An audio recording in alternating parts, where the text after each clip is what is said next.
Praise the Lord. I'm so glad to meet you again through this program. Even today, I would love to share with you what the Lord has inspired in my heart from His Word. All of us are called by the Lord, but only a few of us make use of it.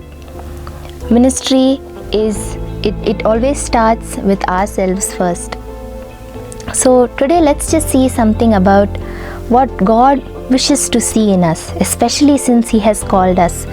Once the Lord Jesus Christ enters into your heart, He changes you into a new person.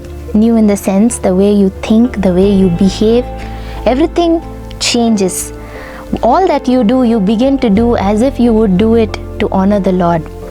We do it all for His glory. If our life doesn't change when we accept the Lord Jesus Christ, then something has to be checked. Because unless we change, we cannot really fulfill the purpose for which He has called us. We can see the best example for this from the life of Isaiah. We see that Isaiah was a Jew. Now Jews are very devout. So he must have been very devout, and he must have been a true person who was following the word of God judiciously. Now such an Isaiah, we see that his life changes when he sees the Lord high and exalted in Isaiah chapter 6. He sees this vision of the Lord high and exalted, seated on His throne. He sees the cherubims and the seraphims cry out, holy, holy, holy, and he sees the Lord in His majestic form, and Isaiah is terrified. The Lord God does not say anything to him, but before the Lord could say anything, just the appearance of the awesome God that Isaiah worships and serves, it made him so afraid. And what did it make him do? It made him conscious of how sinful he is. The Bible tells us in Isaiah chapter 6 verse 5, he says, "Woe to me, for I am a man with unclean lips, and I live among a people who are guilty of sin." The Lord God didn't have to do anything, but just looking at the Lord Jesus Christ, looking at the Most High God in all His glory, made Isaiah aware of his sin, and he starts to confess that sin. This is the first change that comes in us when we encounter the Lord Jesus Christ as our Savior. And we see that the Lord God sends an angel with a live coal from the altar and touches his lips and forgives him and cleanses him. See this, you must note that Isaiah is not just forgiven, but he is cleansed from his sin. This shows us that our life with Jesus Christ does not stop with just forgiveness of sins and removal of our guilt. It goes on to our life being purified and cleansed to be like Him, just as holy as Him. So, and from the sign that the Lord uses, a live coal on the lips of Isaiah, it shows that, being cleansed or changed from bad to good, or the process of changing from unclean to a clean person, it's not going to be a very comfortable one. It's going to be difficult. You may have to give up some things. It's going to hurt the flesh, to be purified. Many of us like being forgiven. We love, being guilt-free, but we don't like to go the next step above that. That is to be purified, and to be cleansed, and to be made whole. David says in Psalms 51 verse 2, he asks the Lord, wash me, cleanse me. And this is a man who is a man after God's own heart. And this is what he says, wash me, cleanse me from all my iniquity. And this is a prayer that we need to make every day. When Isaiah is purified by that live coal, it is only after that he hears the voice of God, who will go for me. This is where prophetic ministry starts. This is where all ministry, all our calling starts. The day we are changed, the day we begin to change from our old selves into the one that the Lord wants us to be, has called us to be, that is where ministry begins. We begin to hear the voice of God.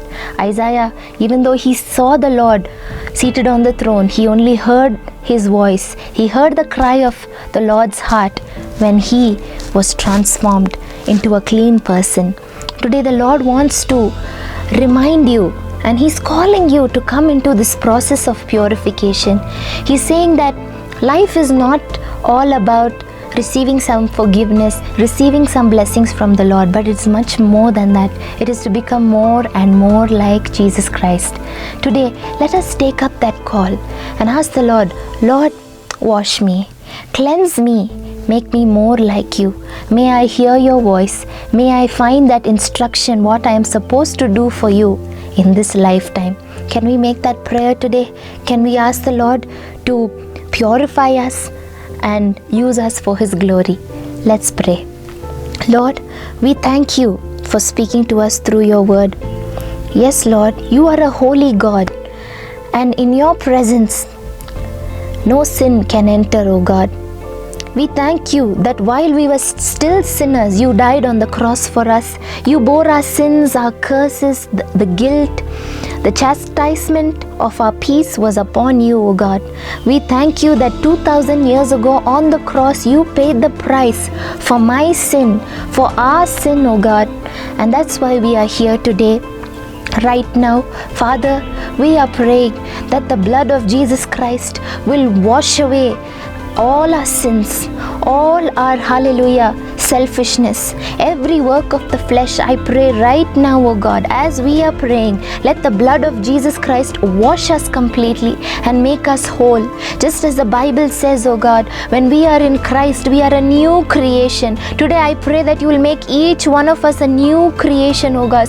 Purify us, O Lord. Purify us like gold, like silver in the refiner's fire. Hallelujah. I pray that you will wash us, O God, with the hyssop of your blood, O Master. Oh, hallelujah. Cover us completely with your presence, O God. May we never live for ourselves ever again. May we never take your forgiveness for granted again, O God. We want to come to the next step, O Lord. We want to hear your voice, O God. We want to hear the cry of your heart. We want to hear, oh, hallelujah, the mission that you have, oh God, planned out for our lives. Many of us are struggling. We're asking again and again, what is my calling? What is my purpose? Why am I there on earth? We keep asking these questions, but the reason that we haven't yet gotten an answer or haven't heard the answer that you're giving is because of our uncleanness, oh God, our unclean lips, our unclean eyes. But this day, we commit it all to you. We give it up for a good washing with your precious blood, O God. May we never turn back, O Lord. May we become more and more like you. And Lord God, I pray, O Lord, that you will use your children like never before, even as they commit themselves to your purification and your cleansing, O God. We thank you that you're going to do mighty things. In Jesus' name we pray. Amen. Amen.